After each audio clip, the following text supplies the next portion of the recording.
Welcome to this episode of the Down the Pub podcast. On this episode, we are joined by new Halifax Wanderers assistant coach, Daryl Fordyce. Welcome back to the show, my friend. Yeah, thanks for having me on, Anthony. Yeah, just this is I think this is like your third time being on, but it's been probably 3 or 4 years. We had you on during COVID, and then after that, then you didn't want to know us, so that's sorry. Well, I went on to better things, sure. No, I obviously didn't. yeah, COVID was the last time we were locked down, so we had plenty of time. Yeah. We were trying to find things to do. So I really appreciate you doing it. So, just first question, you moved here like 2 weeks ago. How you find the city and how you settling in? Settled in very well. It's me and the family, especially me and the wife, we've moved around quite a bit during my playing career, and obviously the same for my coaching career. Settled in really well. The biggest challenge for us was, getting our 7-year-old into school. He's in grade two, and the challenges that come with that. And he's probably settled in the best out of all of us. And that was probably our most concern was, okay, if we can get him settled, it's plain sailing from there. And he's settled in the best. I think it was his first day in school. I asked him, well, did you like school? You like your new teacher? He was like, yeah. I said, do you want to go back to Winnipeg? His answer was no. So from that answer from him, me and my wife knew, okay, we're settled in pretty well. So yeah, we're love the city. Can't wait till the summertime, as people keep telling me that it's incredible. And I've been in the city as a player and as a coach whenever we came here to play, and along with the other teams in the league. And I always just remember saying to my wife, look, if there was ever a place in the league that if I had the choice, if someone said to me, okay, you can go to whatever team you want in the league, I would have picked Halifax. Because every time I came home, I always said to my wife, look, Halifax is the perfect city for us as a family, as our culture. We can relate a lot more to the culture on the East Coast, and it's a short flight back to Dublin, drive up to Belfast if we wanted, and friends to come out as well. So, and obviously the best atmosphere in the league, without a doubt. Grass pitch, fans are loud, passionate. It's a proper game of football every time we came here. And whether obviously whenever I came here as a player, the grass pitch, it was beautiful for me because I was Yeah. 35 by then, and the grass pitch helped the body a little bit more. And then obviously I remember, going over to take a throw in, and the fans were giving me a few mouthfuls, which was it was a welcome to me because that's what I was used to in my whole career. And it actually made me ease into the game a little bit better. But yeah, like, I can't wait till the season starts. Again, I can't wait to see the city in the summertime and and have my family enjoy it as well. So there's obviously it's not just you that's new. There's a lot of new players and stuff like that. So how's this first 2 weeks of preseason gone for you? The two weeks have been they went exactly as we planned. The Nick, our head of fitness and load management, he's put a plan together for how much load we can give the players.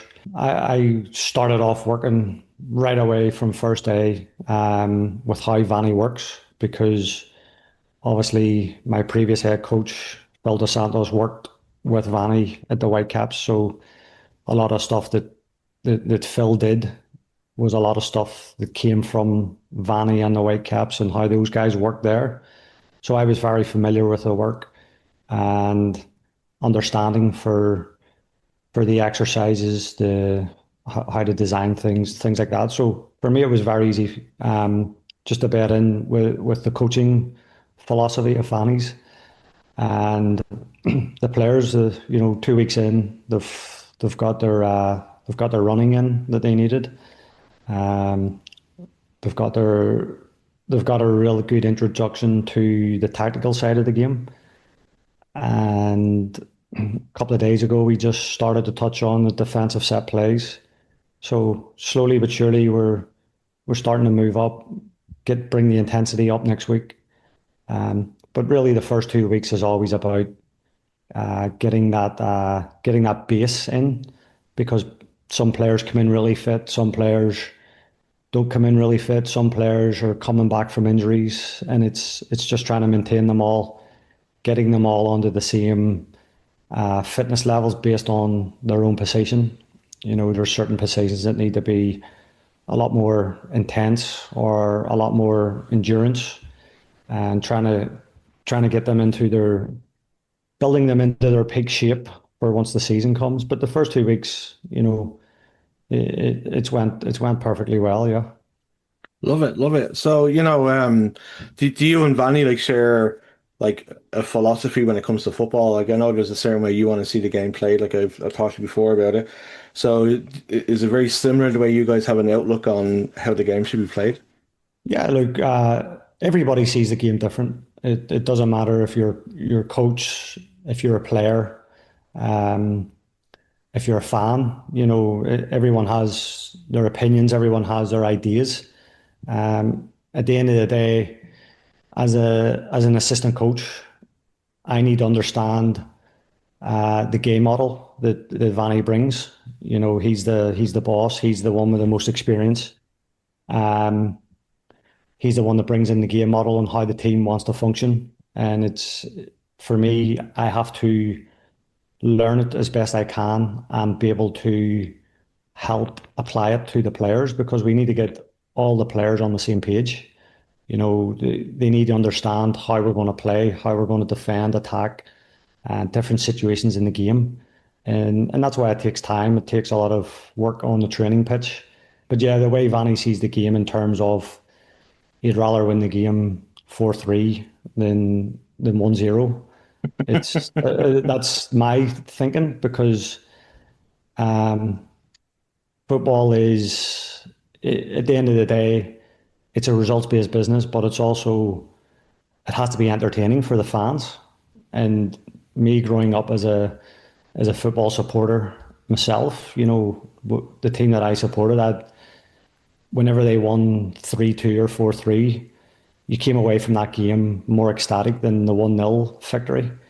Because usually when there's 3-2, 4-3s, there's goals in the last minute, and the fans go away happy and they can't wait to come back to the next game. So in that aspect, I think me and Vanni see the game that way, where, you know, obviously you want to win games. You're not in this not to just to draw games or lose games. You're in it to win it, but you're also have an obligation to bring entertaining football and um, getting fans, getting them up off their seats and really enjoying the game, and hopefully going away and telling 10 of their friends, hey, you got to go to these games. These games are awesome.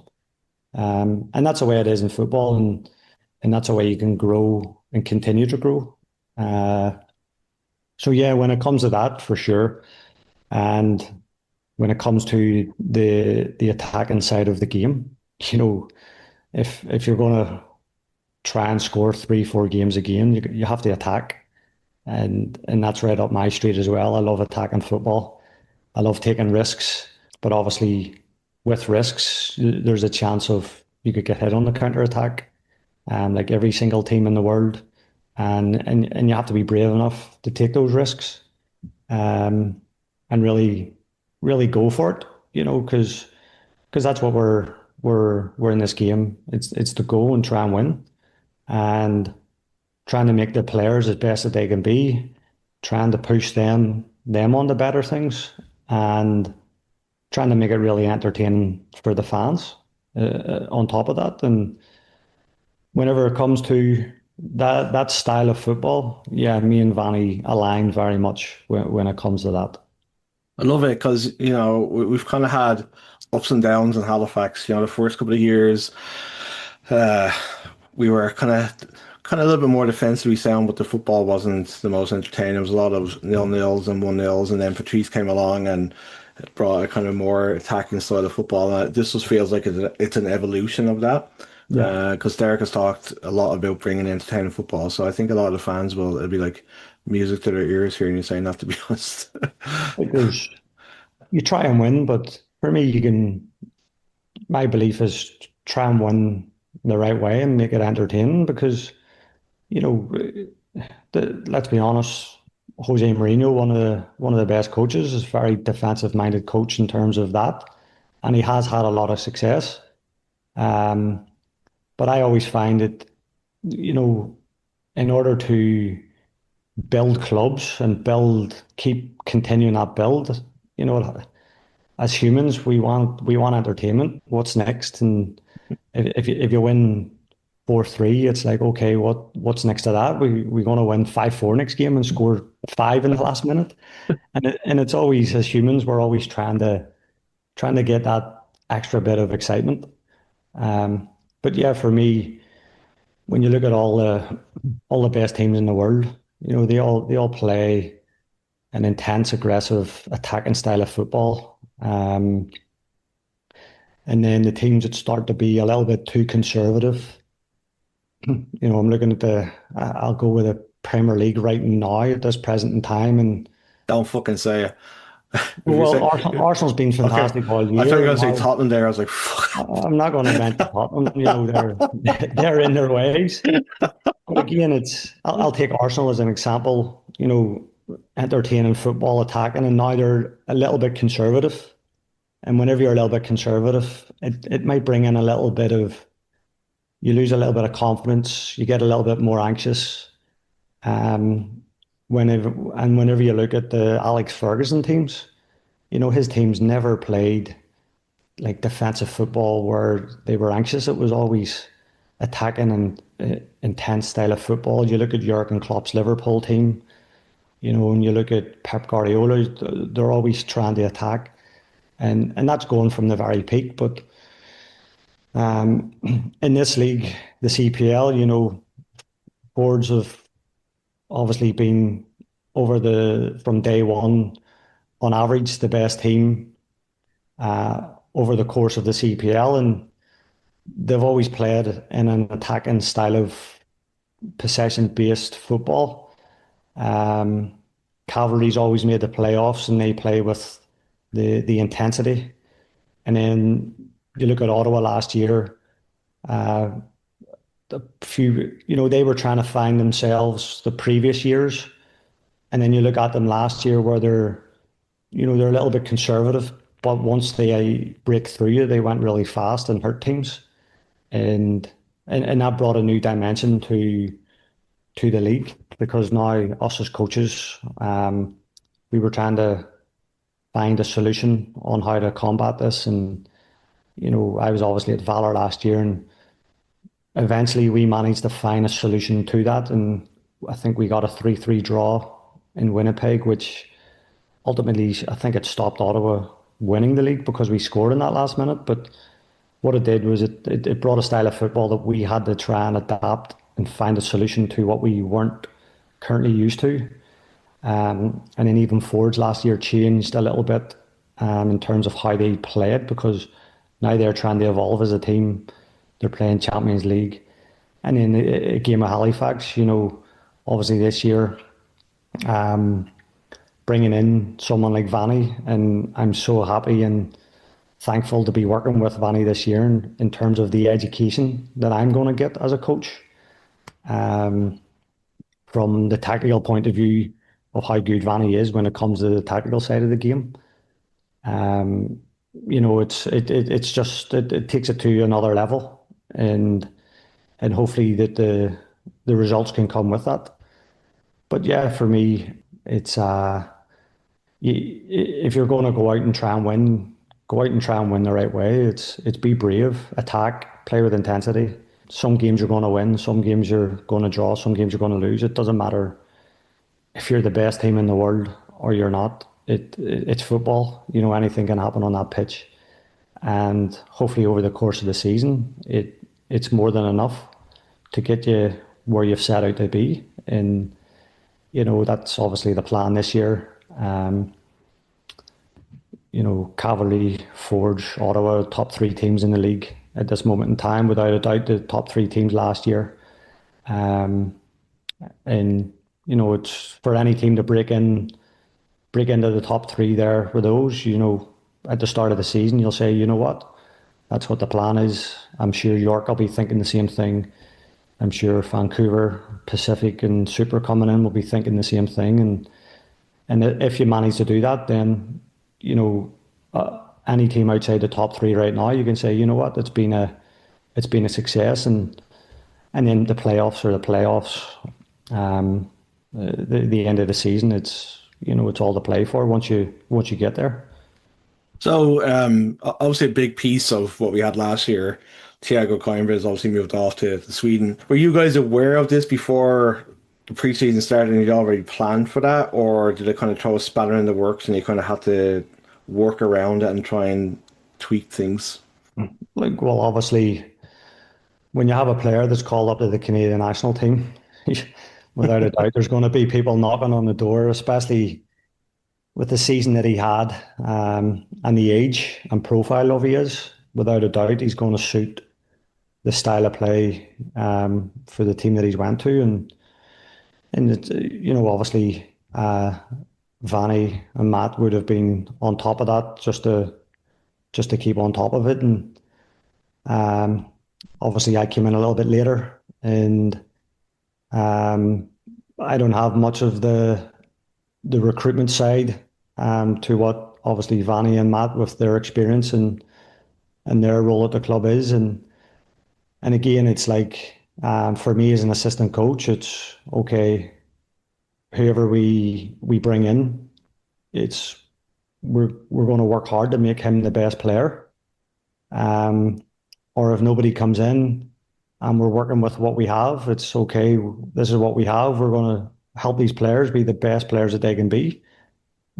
Because development is massive.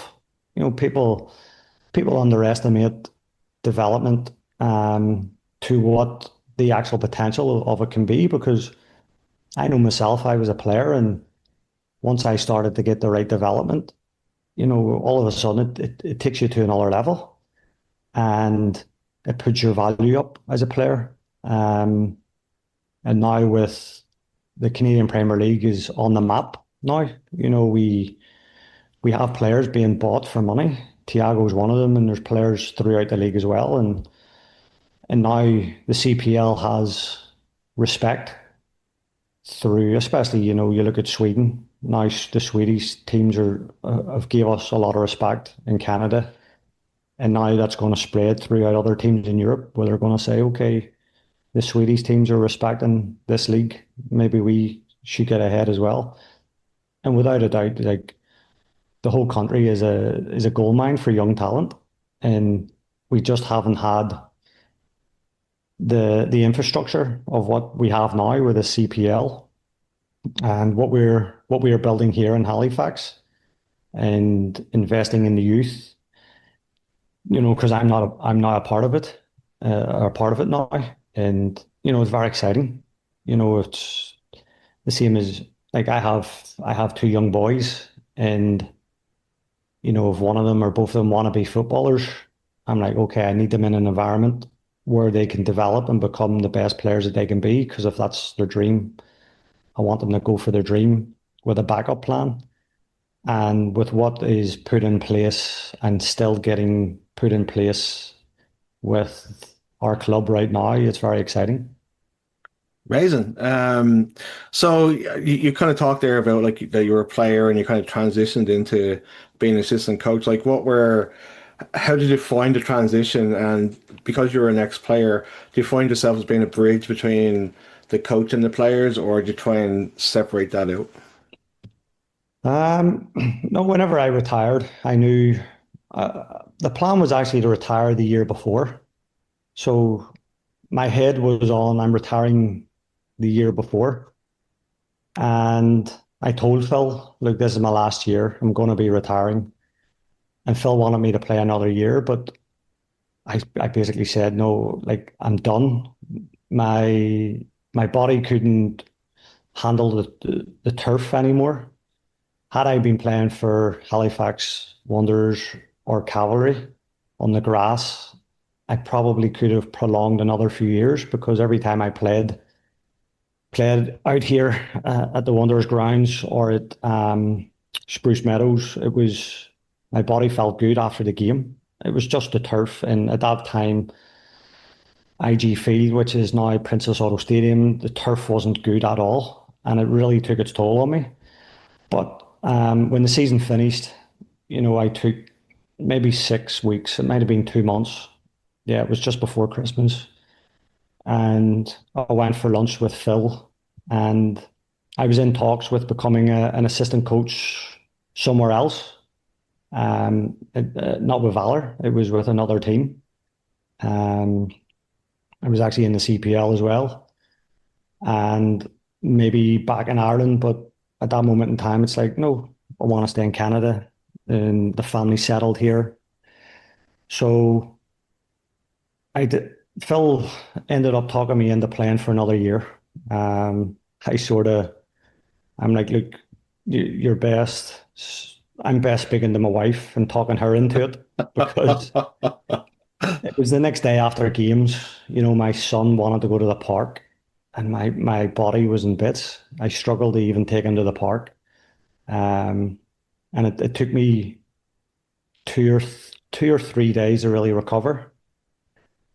And then I decided to play for another year. Phil was like, okay, you can sit a little bit deeper in the midfield. You don't have to get up and down the pitch as much.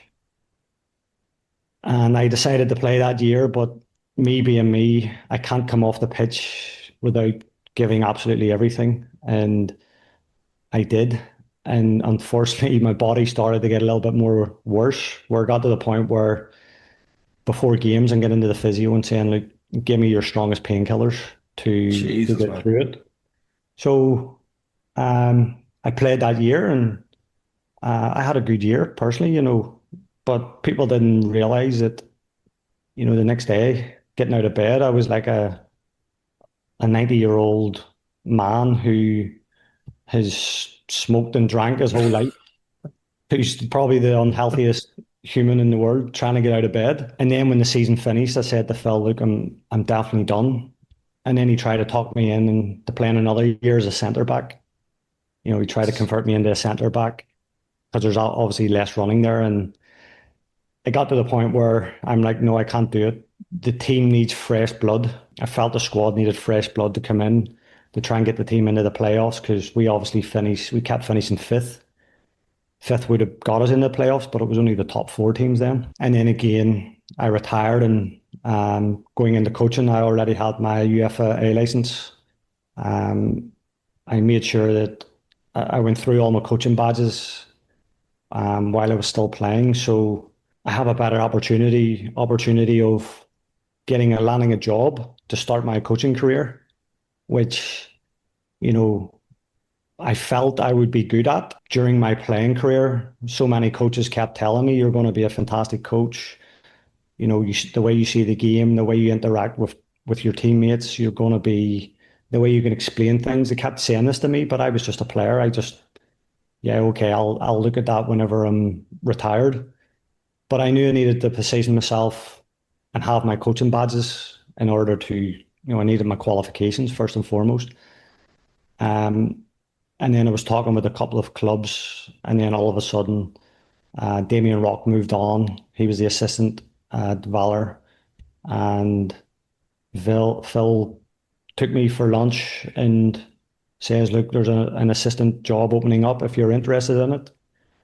And luckily, it was good timing because I was talking to another team about possibly becoming an assistant somewhere else. Um, and I'm like, no, no, I'd love to take it. And whenever I went in, I remember the first day, people were saying, give me experience. You'll be a little bit nervous. You'll be this.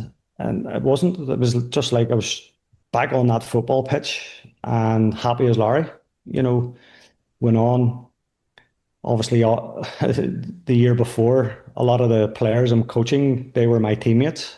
But what made it a little bit easier and that was because I was the team captain, the players sort of gave me the respect as their captain. And that was sort of like a leadership position within the team.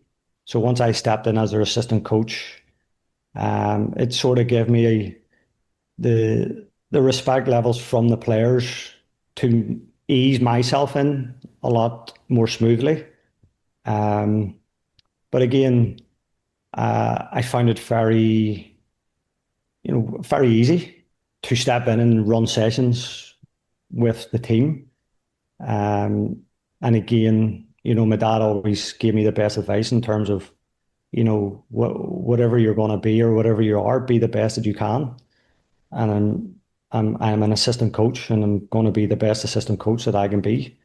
And whoever my head coach is, it was Phil the last 3 years. Now it's Vanni. I'm going to be the best assistant coach that I can be to support my head coach and learn as much as possible, to add to my skill set, for what they can provide me. But yeah, I took to it really easily. The only doubt I had was whether I was going to like it or not, Yeah. because coaching's a lot different to playing. When you play, you can go on the pitch. If someone annoys you, you can just kick them and take a yellow card. When you're a coach, if someone annoys you, you can't do that. It's it's totally against the. So I was trying to find out, okay, how can I get around? Because I love to tackle later on in my career for sure, take the odd yellow card. But as a coach, it's like, okay, how can I come get around that? Um, but I think because I was a previous player myself, um, and I was pretty an okay player in terms of technical. I was always a good technical player with good ball striking, good first touch, seeing the game certain ways. It's helped me to pass that on to the players and speak and communicate to the players in a player point of view. So I guess that's what's made it a lot easier for me. It's one of the reasons Vanni's brought me in as his assistant is, he wanted someone who's played the game professionally and had a good career and also knows the league. And I've been in the league this will be my seventh year in the league, three as a player, three as a coach. Wow. So that ticked the boxes for Vanni. And obviously it was a no-brainer for me to come to the club that if I had the choice, you know, that would be my first choice in the league at this moment in time. And then with a head coach like Vanni coming in, I'm like, oh, hang on a second. This is a real education for me in my coaching journey. In Winnipeg, you had yourself who had your A license. You have your pro license now? No, You're working towards it, that's right? the next step. Yeah. And I'll then, apply for that next year. Hopefully, get on the course, and then it's a 2 year course. So yeah, I did my I license. I finished that in 2020, and then I played for another 3 years, wow. uh, and then I had to renew it. You have to renew it every 3 years, so I actually had to renew it as I was retiring. In Perfect order to timing. be qualified, yeah. So, like Phil obviously had his pro license because I know he took time off to go and you were in charge for a couple of games. But why did it not quite work in Winnipeg? Like, why, as you mentioned there, you kind of hit fifth sometimes, sixth sometimes, kind of, you never made the playoffs. Like, but it seemed like there was a good fan base there. Like, like obviously in a 40,000, 50,000 stadium stadium, whatever, it doesn't look, it was kind of like the wrong spot, I guess. But why did it not work and it kind of fell apart at the end there? Well, on the football side, obviously when it comes to the business side, I can't give my opinion because I'm not on the business side of things, and I wasn't in any of the meetings when it come to the growth of the club on that side. But on the football side, obviously the first year that I came in was COVID and PEI. Second year was COVID as well, and we came out of the bubble, with like 18 points or something like that. And once we came out, we had a bad injury with Andrew Jean-Baptiste, who was arguably the best centre back or possibly the best player in the league at that moment. And we lost him, and it sort of we started leaking goals, giving up too many chances, and instead of those games becoming 2-1 wins for us, they were becoming 2-1 losses. And then obviously that season was probably our strongest team, I would probably say. And obviously Rob ended up getting let go, and Phil came in, steadied it a little bit. In the last 5 games, we we didn't play well. We lost Moses Dyer, which was another massive.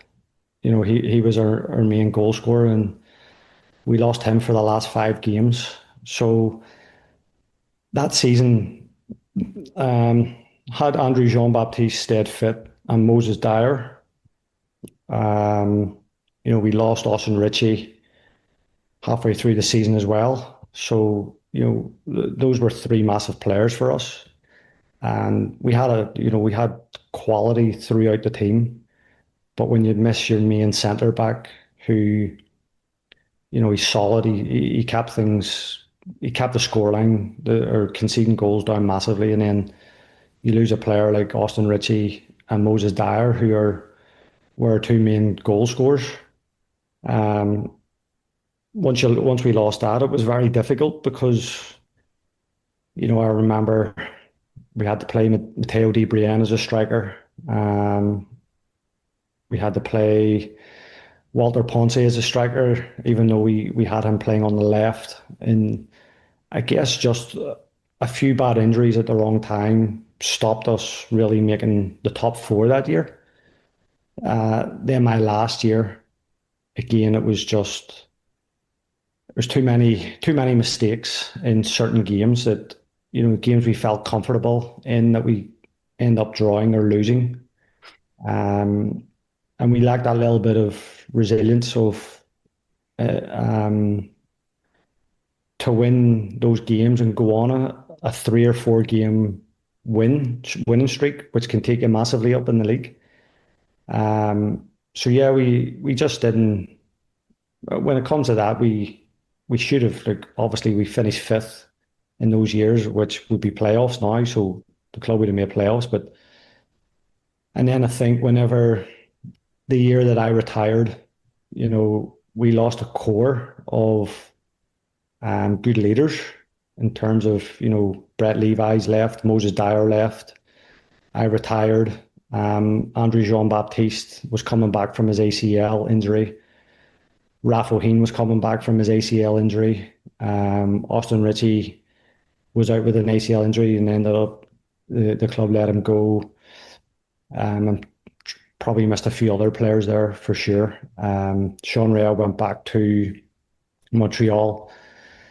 Joe Sherwa ended up going back to Montreal. And we did bring in some good players, good leaders, but I just felt that it just wasn't quite enough, um, in terms of how the other teams in the league got stronger, and we were sort of trying to rebuild. And you know, over the last 3 years, I guess last year was probably our best because we finished 6th and should have finished a lot higher because again, there's too many games where we actually should have been coming in at half time 2-0 up, 3-0 up, and we're going in 1-0 down, and then maybe conceding right after half time and losing the game. I remember the first home game against the Wanderers at the start of the year. Wanderers scored in the last minute where we're coming in at half time. I felt we should have been 2 or 3-0 up in that game. The week before away to Forge, we drew 1 each, and I felt we should have won the game, but again, we could have lost the game. Yeah, too many games where we were just inconsistent, and that in order to be successful, you have to have a bit of consistency, and a bounce back ability. That we've lost a game, can we bounce back right away, or we've lost the next game, if we lost two in a row or drew it, can we bounce back, and how fast you can bounce back into winning games again? And I guess we lacked that part of it. But whenever it comes to the club, like obviously the business side, I can't say anything because I don't know anything about it. I've just heard from what other people said, people that's been in a GM position or been in another coaching role before me, or what certain people were saying around the city. But from my point of view, um, as a player and as a staff, like the treatment was top, the facilities were top, everything was top to be successful. I guess yeah, for sure, the last 2 years as a club, we maybe lost a bit of connection with the community. Um, I felt that. Um, so yeah, whatever, I wasn't part of how the club's going to advertise or have these PR plans in place or whatever it is. You know, it was basically I was a player. My job was the team captain to make sure we try and win games, make sure the players are all on the same page. Then I become an assistant coach, is to help this team play as best as we can. And let's be honest, if you've got a team in Winnipeg, it's a lot more difficult to recruit players within the league compared to the other teams because, you know, if you're from Toronto, you probably want to stay in Toronto if you can.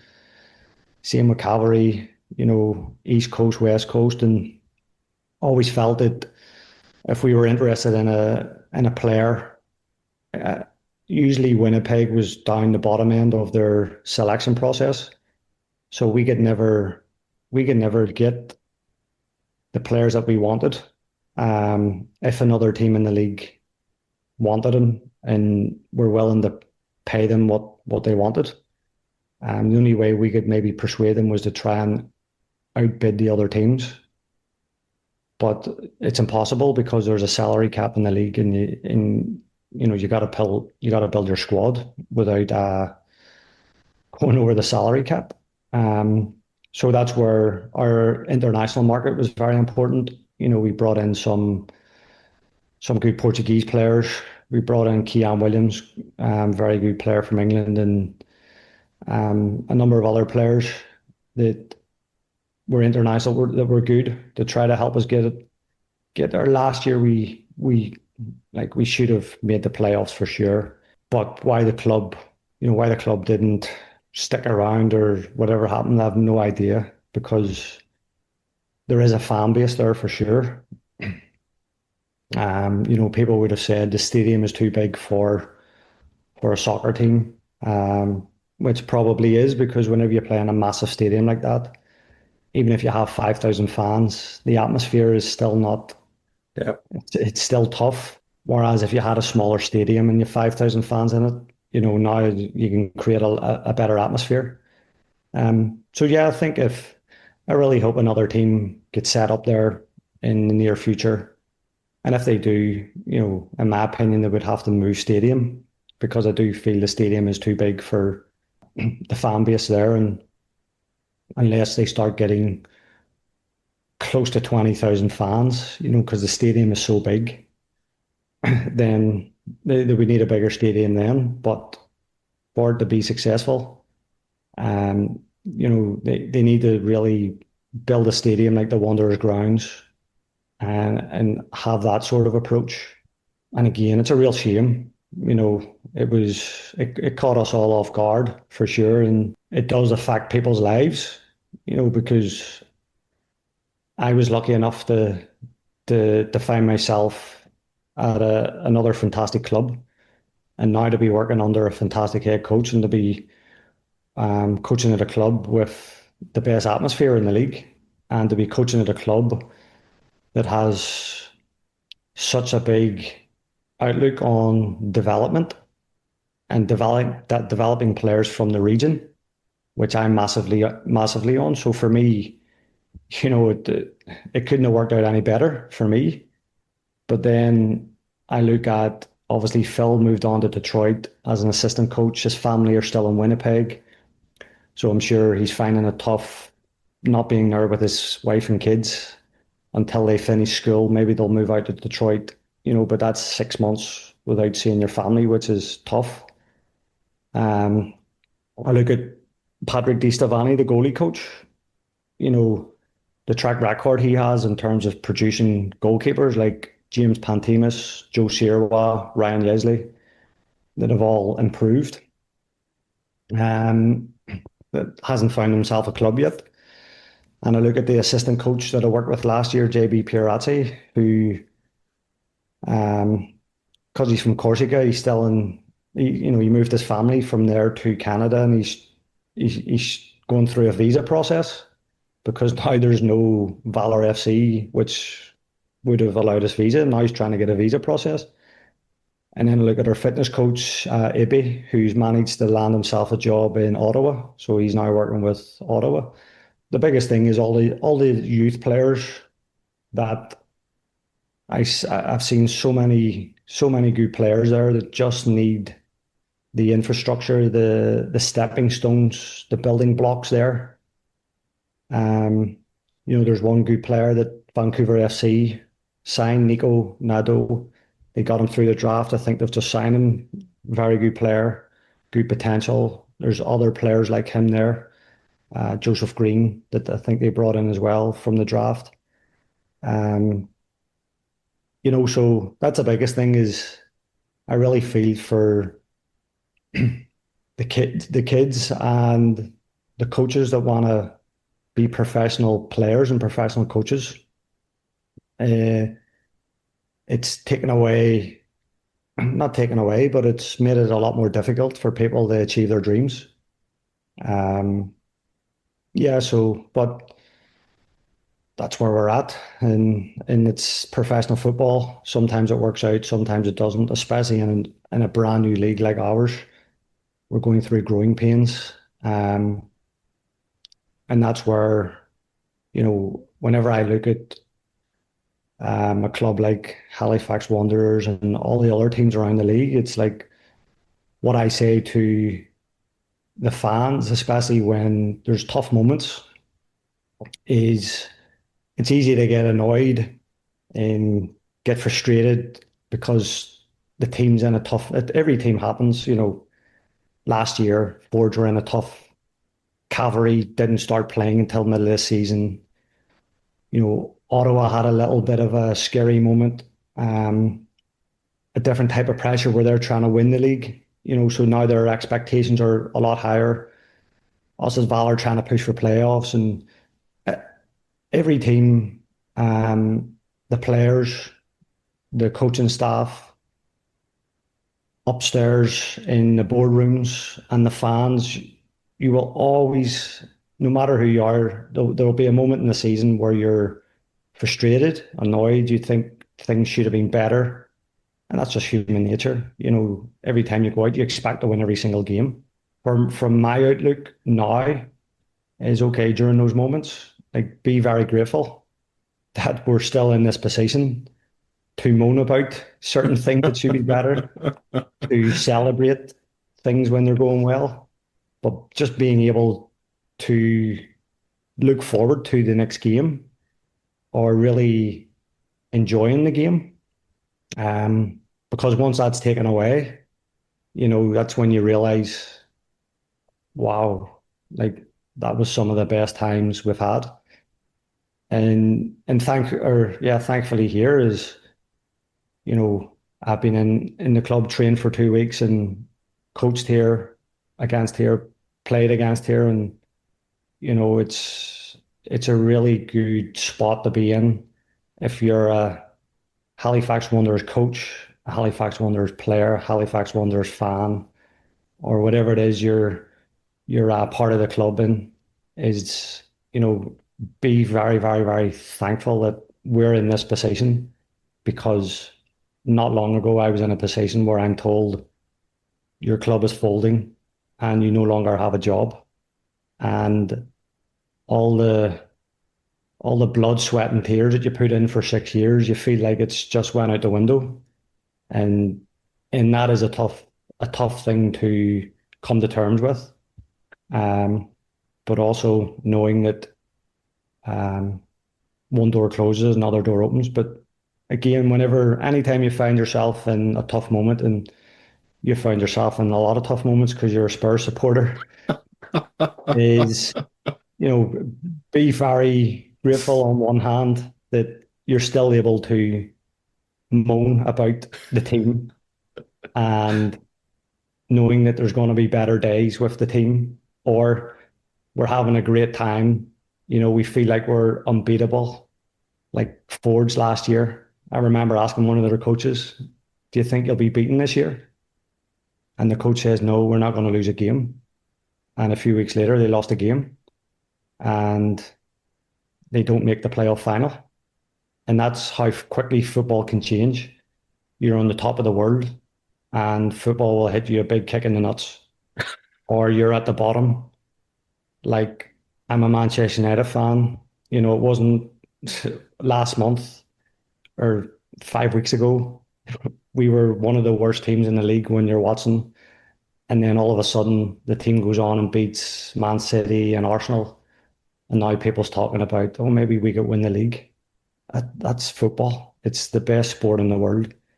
And with every goal that you celebrate, there's usually a goal that goes in the other net that makes you upset, and that's what makes it special, is the emotions of the game. Um, and what I found is the more positive that you keep your emotions, the better the outcome usually is. Um, and I just believe in the more positivity, the better it will be, even during tough times, if people are still positive. Um, and coming from Northern Ireland and watching the national team, I remember the team. I would go up to Windsor Park, and there's maybe only 10,000 fans, and there's not even that many fans, and the team couldn't score a goal, but the fans are still singing. The team would go 1-0 down. We're going to win 2-1. The team's 4-0 down. We're going to win 5-4. We're playing some of the worst football at the time, and the fans are singing. It's just like watching Brazil, and all of a sudden the positivity started to come back, and now we've got a great infrastructure there in terms of the national team. Like, there's a playoff game against Italy to possibly make the World Cup, Italy, and then if you get by Italy, you have another game to possibly make the World Cup. Whereas the country never really put themselves into that position. And the same with Republic of Ireland, exactly the same. And that's the one thing that I found is, usually whenever the people that keeps pushing the positivity, then on the other end of that, you eventually get out of whatever you found yourself in, per performances, per results, whatever it is. And then when things start to look up, now the energy starts to come flushing back. And whenever that comes back in professional football, as a player, as a team, as a staff, as fans, now everyone feeds off the positivity, and the confidence comes back, and the enjoyment comes back, and then that's the best bit of football. So yeah, it's with every up there's a down, with every down there's an up. It's how you ride those ups and downs, and if you can stay positive throughout the ups and downs, um, eventually you'll get to where you want to be as a team. I'm gonna try and be a lot more positive on the podcast this year. You've sold me. There you go. Yeah. And maybe by the end of the year, you'll double your fears. Who knows? You'll probably Don't, not double them don't, with don't, having me on it. don't You'll get get ahead of negative ourselves. fears. So, I just kind of, this is my last question. So we've seen quite a few CPLers arrive in Ireland. Raf O'Heen, who you mentioned, has just gone to Treaty United. A couple of guys who shown up in Galway. We obviously had Moses Dyer there too. So, is there, and you've played there, so is there a similarity between the leagues that makes it easier for the guys to go over and play in Ireland? Um, the easiest for them is to play is because they had me as their contact, to be honest. Um, no, well, in Moses Dyer point of view, he, I, you know, Moses, he didn't want to come back to the CPL, and he ended up coming back. He played for Pacific in Vancouver, but he wanted to leave, and because he's an ex-teammate of mine, I knew he could handle the style of play in Ireland because he's a strong boy. He can handle himself. He can take the criticism that comes from the fans. He can take the shit that comes from the opposition fans. He can deal with all that. So I knew he would have been a good fit. And Galway took a chance on him. You know, there was a couple of the bigger clubs that I sort of said, look, you really need to look at him. One, I was obviously a coach of Valor, and if he wasn't playing for Valor, I would prefer Moses Dyer to be playing outside of the CPL because he's not a competitor and because he's been a fantastic, he's such a threat in the attacking third for whoever he's playing for. Galway took a chance on him, and he did fantastic. And obviously, he went to Asia. He's closer to his home country and getting paid good money out there. With the other lads that came from Valor last year, basically what happened was we were told the club's not going to be going ahead for 2026. Um, I went for coffee with Phil, and basically it was like, right, we have a duty to help these players get clubs. We have a duty as their coaches to try and find them clubs because obviously Super came in this year. Super sort of went in the direction of wanting more Quebec players. We didn't have many Quebec players. Safwan Mala, maybe. I know they brought in Loic Kwemi, who we had before. Uh, but yeah, we didn't really have many of them, and I just I just got to work. I became an agent for a while. I didn't know where I was going. I still had to send my resume away to clubs and get interviews, try and sort myself out. But I just felt um, as a duty and with the position that I'm in as a professional coach with contacts in Ireland, um, I'm like, right, I'm gonna put the contacts out there. I'm gonna give the best, um, well, the most honest review of each player. So basically, it was put it out there, like, guys, what positions do you need? I think I might have some players for you. Chris Tordick has obviously played in Ireland, so it was easy for John Caulfield to grab him at Galway. He just scored tonight, actually, came off the That's all bench. that, yeah. Someone like Frankie Faccineri, he suits Ireland because he's a strong boy. He's mentally strong. He's a real team player. He's a good leader. So I knew, okay, Frankie it would be a massive signing for any team there. Frankie's a type of player that almost fell through the cracks. We drafted him from the University of Windsor, um, brought him in, really developed him, and he worked hard at his game, and he put himself into a position where he became a starting centre back for us, and that set him up for a move to obviously the League of Ireland. Then you have obviously Raf O'Heen and Javonte Lane with Treaty United in the league below, but you have to sort of look at Raf as sort of at the going into the tail end of his career. Jivo is another draft pick who is trying to get his footing into the pro game. Again, two players that can handle themselves. They're strong boys. They really suit it. Waterford were looking for a winger. They brought in Jordan Faria. They liked his profile. And there might have been a couple of others. There actually were a couple of others that turned down the moves to Ireland and decided to go USL. So there's a couple of players that had us decided to go USL instead. Um, Whenever I was good through some interview processes to where I might end up, and whenever Matt spoke to me about the possibility of here, and once the club finalised Vanni as the head coach, and um, Vanni called me and says, "Look, I want you to be my assistant if you're up for it."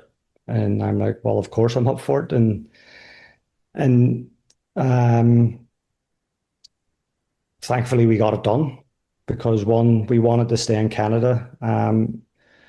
A late offer sort of came in from an MLS club in America, Oh, which it really raised my eyebrow. Um, and it was sort of, hey Matt, if we're going to get this done, let's get it done now because this is what I want. This is what my family want in this moment of our lives and this moment of my career. And knowing that I'm going to be working under an MLS quality coach in Vanny and get that education for where that could possibly take me in my future career as a coach and the skill sets that I'm going to get from him this year. Um, yeah, and then once that was done, it was like, okay, these are the few players that I recommend us to get, and we there was one especially that we really wanted, and he moved on to an MLS environment, a younger player. I'll not say his name, uh, but yeah, you know the you're supposed to be sort of going towards Christmas, ready to enjoy yourself, especially in the off season. And this off season was a tough one for sure, but thankfully I helped five players get to Ireland, helped a few other players get to obviously USL was their route they wanted to go, and giving recommendations for those players, um, and there's still a couple of players that haven't found anything at the minute that they still keep in contact with me, and I'm still trying to you know help them out. But again, my job first and foremost now is the assistant coach of Halifax Wonders, and that's where all my time and effort will be going to and has been going to for the last while, the last 3-4 weeks.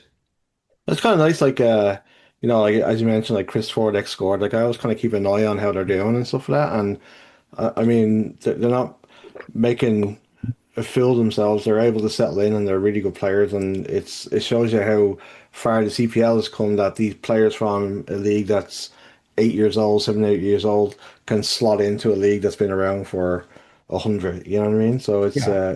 it's a really good sign of the quality that we have in the league, and I think we need to appreciate that maybe a little bit more. Oh, for sure. And that's the thing. It's like every Canadian player that I I speak to, it's like, okay, what's your ambition? Oh, I want to go to Europe. I want to play in Europe. And Europe is the pinnacle when it comes to football. All the top clubs are there. It's the pinnacle when it comes to professional football, and um, it's like, okay, have you ever been there? And majority of them have never been. So it's difficult for them to get a plan together and how to develop themselves as certain types of players for them to get there. And that's where, thankfully, I've been there. I've came through a Premier League club. I've played in Ireland. I've been out on loan myself in England. I've also played in America and I've played in Canada with different teams and different leagues, the NASL, the CPL, the USL, a team that ended up had an infrastructure as an MLS who are in the MLS now and came through different pathways and seen it. So luckily I've been in those positions, so I'm able to identify what players are, what they need to add to their game if that's where they want to go. And that's what we did at Valor. And, we did develop a lot of players. When you look at Matteo Di Brienne came through the university, how well he developed was, it was incredible. Frankie Facineri, even look at Emil Gazdov. Emil comes in middle of the season, on loan from us, and works for a few months with Patrick Di Stefani, who has a good track record of improving the goalkeepers with Joe Shearwell, with James Pantemis, with Ryan Yesley, and now Gazdov is a backup keeper in the Bundesliga. So that's where Patrick, because he's from Belgium and slash Italy, he knows what it takes and what they're looking for there. So he was able to give Gazdov other skills that the German club were able to look at him and say, you know what, that's exactly what we need as a backup. What he might have been missing or he didn't have in his game. And that's where, for me, I'm fortunate enough to know and understand, okay, you want to go to Europe, but every country plays a different style. If you're going to Ireland, it's completely different to going to Sweden. If you end up going to England, it's different. You go to Italy, it's different again. So it's having the ability to, not the ability, having the foresight of seeing, okay, this guy is going to suit this style of play, which is sort of how they play in Ireland. This guy suits this style, which is sort of how they play in France. But he doesn't speak French. And it could be, hey, let's start French lessons. And it could be a way into possibly playing in France. So, and that's the way it is. It's like um, the same as I obviously come from Belfast, and the good story I use is, we set up a hockey team, the Belfast Giants, and the people who set it up were like, okay, we don't know anything about hockey. Who's the best in the world? And they're like, well, the Canadians are pretty good. The Swedes are good. The Russians are good. Whatever countries it is, Finland. Okay, so let's get the Canadians because they all speak English and they're arguably the best in the world. So they recruit a whole coaching staff, all the players, all from Canada. And basically, okay, you guys are going to show us how we're going to be good hockey players and how to do things the professional right way, because we want to produce players to hopefully one day go and play in the NHL. But they're not going to be able to go to the NHL if they're not getting the right skill set to what it takes to play in the NHL, which is obviously the pinnacle of hockey. So I try and apply that to football. Is okay. The likes of the best ones, Matteo Di Brienne, bundle of energy, fittest player. At that time, if you threw a bag of sand at him, the bag of sand would bounce off his foot and go 10 yards away from him because his touch just wasn't there to what it needed to be, all because he was using the wrong technique. And it was very simple for me to go to him and say, okay, this is how you're controlling the ball when it's in the air. This is how you should control it. And here's a number of ways to do it.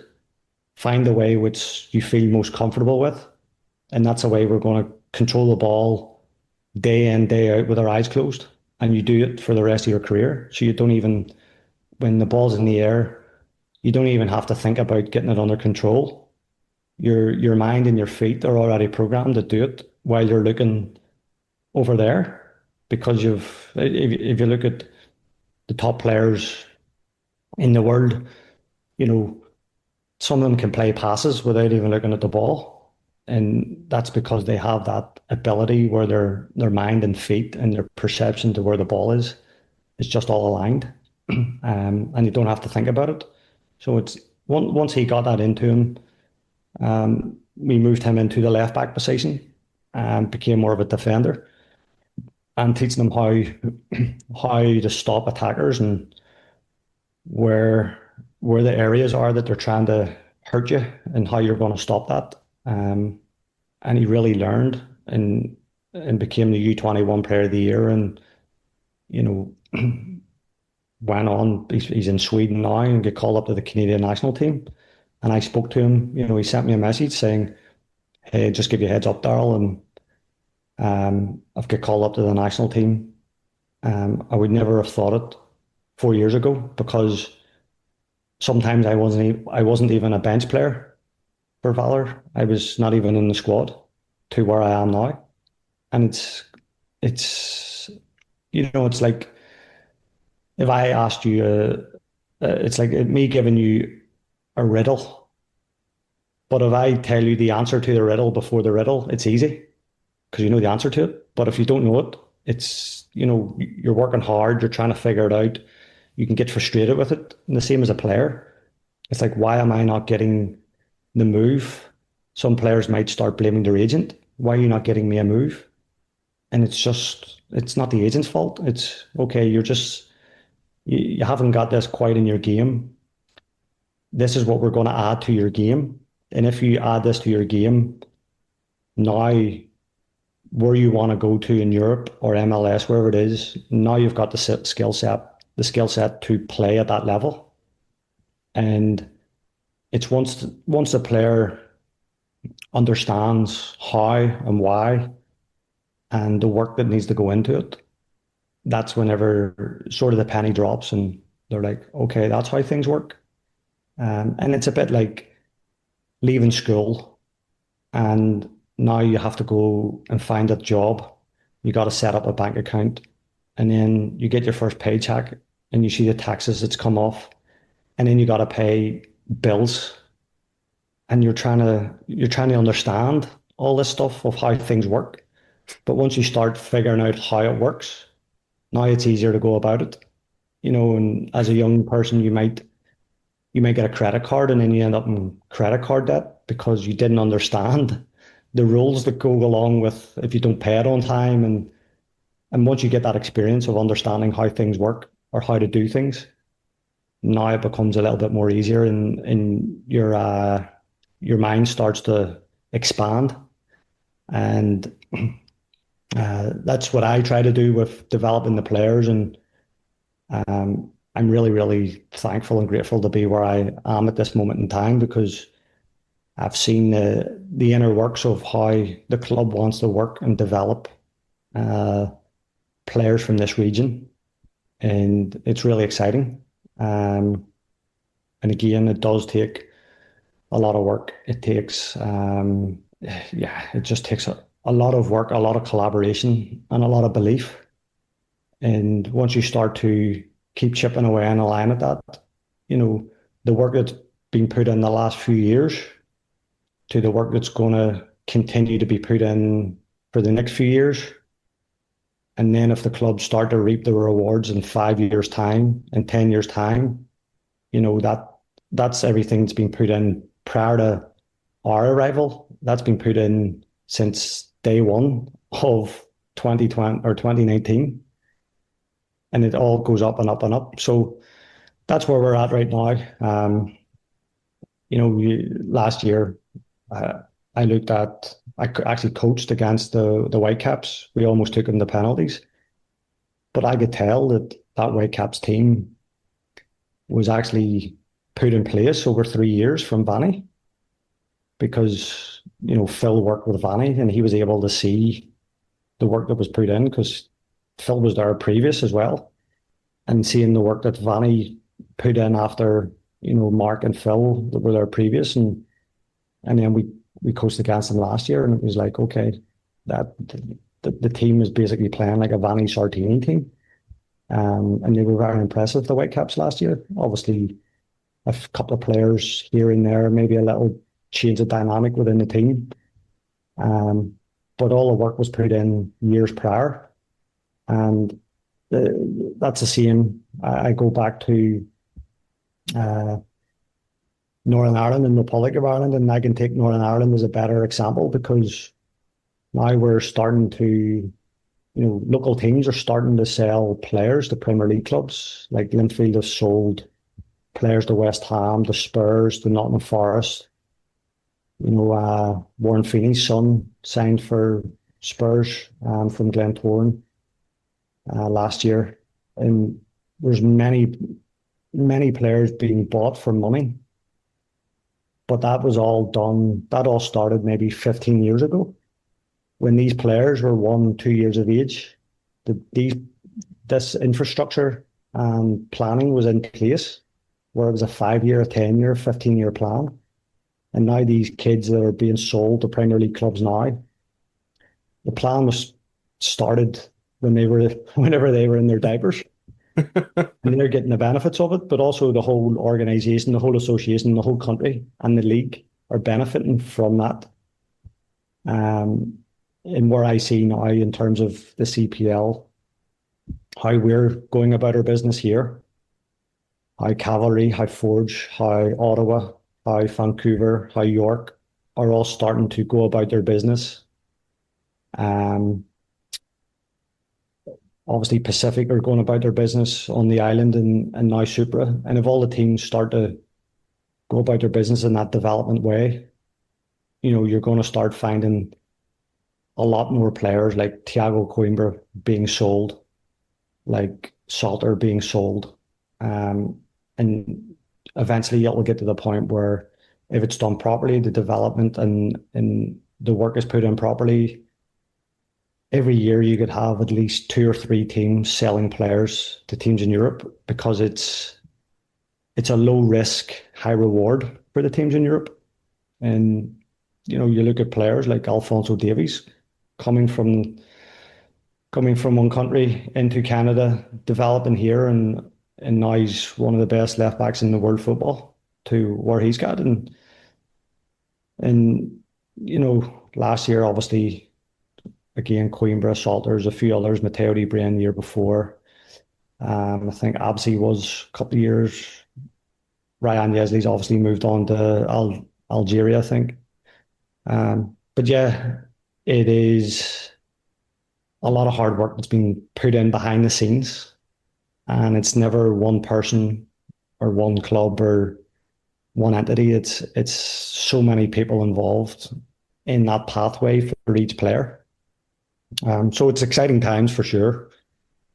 Really, really exciting times. And, the clubs in the league will really benefit in years to come for sure. And the rewards are massive, and again, you'll always have your ups and downs. Every club, every team will have the challenges. And usually the challenges come from the financial point of view.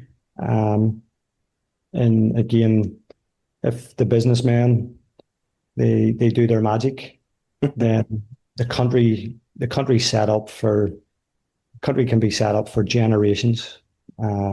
Yeah, really excited to be where I'm at right now on a personal note, and really excited for the season coming up as well, and hopefully we can help get the team up a few steps in the league and achieve a little bit more than previously. Yeah, like one of the kind of fundamentals of the club when they started was like one of the principles was to have a pathway for local players to come through. And I think people hearing you say that an outsider coming in and seeing how things are set up, that we're doing things the right way, is going to make a huge difference. Because at the end of the day, it's great. The team's going to be successful, but to have players that are coming through a pathway in the Maritimes and making it into the first team, it makes it a little bit sweeter, if you know what I mean. So, Yeah. And again, it takes a lot of collaboration.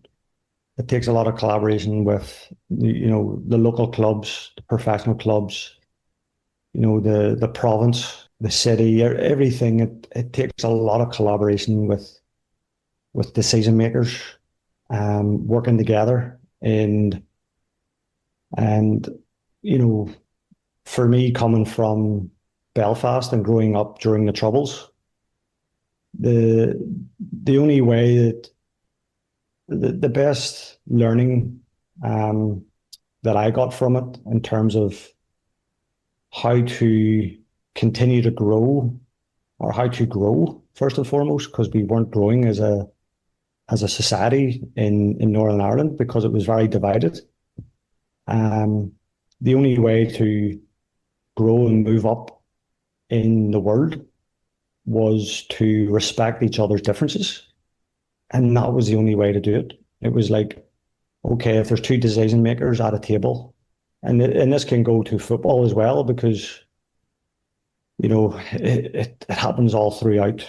It doesn't matter where it is, whatever sport. It's always, within your local city, you have to work together to make things work. In terms of, let me field access, um, fixtures, timing of fixtures, youth clubs, making sure everyone is on the right pathway, on the same page. Because again, it happens everywhere where there may be a lot of youth clubs and one player decides to leave another club to go to another team. The coach is a little bit mad because now he's lost his best player because he's went to a rival team. Now those two coaches might not talk to each other because the other one thinks the coach has poached his player. This happens all throughout the world. Um, like I said, today I seen a story of Alex Ferguson stealing Diego Forlan from Steve McLaren. um, Steve McLaren was his assistant, but he fully well known how the professional game works when it comes to that level. But again, it's having two people that are decision makers that when they're around a table, they might like each other and they might not like each other. They might agree with each other, they might disagree with each other, regardless of what it is. It's like, okay, we respect each other's differences. How do we grow this? And again, it's like the country that I grew up in, Northern Ireland, is the perfect example. Where okay, how do we sort of give and take in order to benefit the population? And the same with football. It's the decision makers. How do we, if everyone agrees and are on the right path, even better. But usually there's always little discrepancies here and there. But what is the greater good? The greater good is developing players from this region. That is the greater good. That at the end of the day, everyone will be judged in 10 years' time, in 15 years' time, in 20 years' time, in 5 years, whatever the timeline is. They'll all be judged on, okay, how many players and how quality of players have been produced from this part of the world. And that speaks volumes for everyone. Um, and the only way to do it is to collaborate together, bounce ideas off each other, share ideas. Um, don't be holding information. You get people that, oh, this is successful, but I'm going to keep it to myself because it elevates me personally. You got to share that information. And I'll go, like, I'm not sure if too many people know, but with Northern Ireland and Republic of Ireland, it's two countries that would never have shared ideas with each other. It's two rival countries when it comes to football. And all of a sudden, they started to collaborate. They started to share ideas. They started to help each other in terms of what works for them, what their research is. And now, when you look at the both countries and the young players that are starting to come through, you're like, you know what? This has been much better for the greater good for both of us. Instead of trying to hold each other back, it's no, let's build each other up here. And that's the only way to grow and to continue to keep growing because as I said at the start of the podcast, everybody sees football different. I could say to you now, okay, what team shall the new Spurs coach play this weekend? And you'll have your opinion. His head coach will have an opinion, and his assistant coach might have another opinion, and someone who supports Brentford is going to have another opinion. And that's just football. Usually people hindsight is easy because you could play a poor game and pick the wrong lineup and you win the game. But now people are thinking, oh, you made the right decision, but maybe it wasn't the right decision, or you might have picked the right team, played the right way, and lost the game, and people are going to say, no, you picked the wrong team, or that's just football. That's why it's the best sport in the world. And but again, as I said, everyone has their opinions when it comes to development as well. Um, Everyone has their belief, their philosophy in terms of education as well. There's coaches that like to show the players what we're doing before, and then we go on the training pitch and we work on what we've just showed them. There's coaches that like to just go onto the training pitch without saying anything and then explaining afterwards, okay, this is what we did in training and this is what we were trying to achieve. There's two different ways to do things. You know, you can be a defensive coach, you can be an attacking coach, you can be a hybrid, you can be a counter-attacking coach, whatever you want to be. Everyone has their own belief. But again, when it comes to developing players, um, and most of the time, whenever you're developing players, it's young players. Sometimes it's in the men's game, sometimes it's in the women's game. Um, and development might be different for each side. So that's where you got to work together. You got to find out the best pathway, what has worked. You gotta you gotta take risks and try things because you might try something and it works really well or it might not work. And now okay, I tried that. I'll put that on the back step for now. Maybe take that out later and try it again. And again, it's just like trial and error. It's I guess it's why the medical world is so good now in terms of how surgeons can do what they can do now in terms of surgery. It took a lot of trial and error over over hundreds of years and to get where they are. And it's the same as um, the likes of us in this region. We can take um, a lot of examples from places that have been very successful already, different cultures in terms of developing players, and you can use different methods. The Dutch like to use the cover methods. Um, the Brazilians like to use the real individual methods. The South Americans, and the European, you can use different methods, but again, here in this region, it's like, okay, how do we develop as many quality players as possible, knowing that it doesn't happen overnight and knowing that there's many people that have to work together to make it work. And thankfully, the good news is that Halifax Wanderers are certainly taking a big step in investing in developing players from this part of the world. And I can say that for sure because I'm now a part of it and I know I've seen the plans that are in place and it's really, really exciting. And again, it doesn't happen overnight. The past year or this year, Thiago Coimbra has been sold for a record fee. The plan is who's the next Thiago Coimbra? Maybe there's two of them.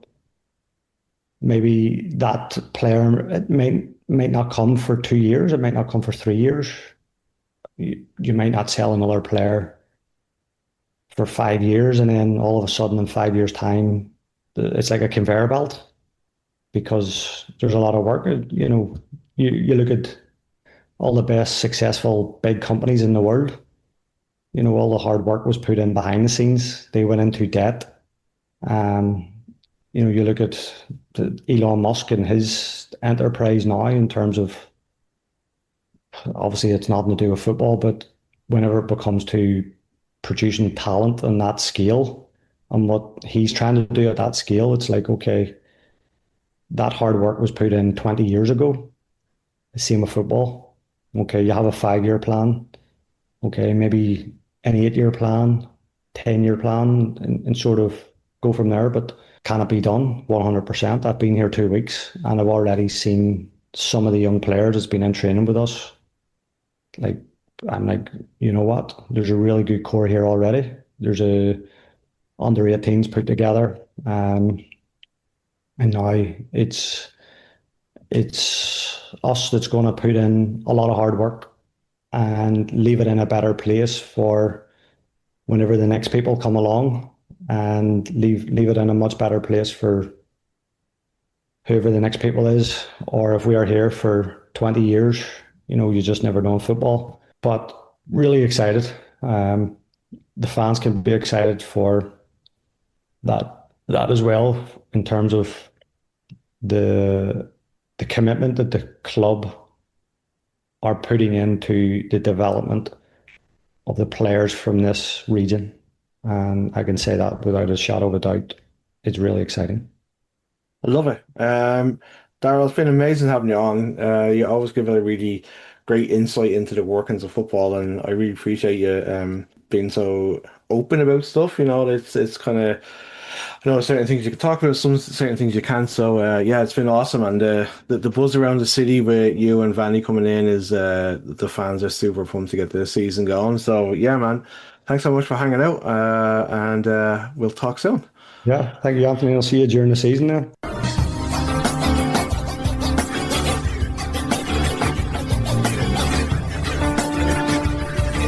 Folks, please. Right foot, please. Time to drink up, folks. Get out. Out to book.